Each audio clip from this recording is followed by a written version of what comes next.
Hey everyone, if you want to access a computer anytime without someone accepting the request, you need unattended access in AnyDesk.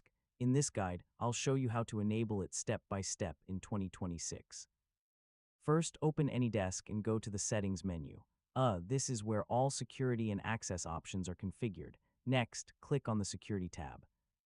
This section controls permissions and remote access settings. Now look for unattended access and enable it.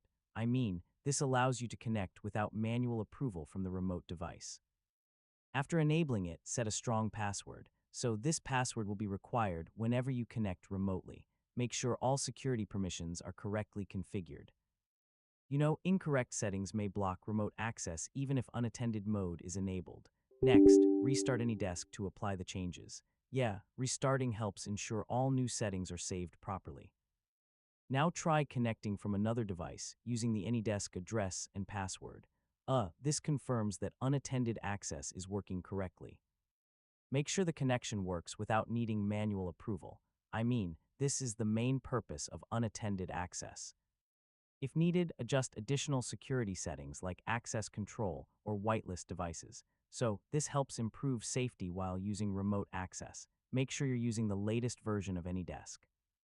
Updates can improve security and fix access issues. And that's it. You've successfully enabled unattended access in AnyDesk. Thanks for watching, and I'll see you in the next tutorial.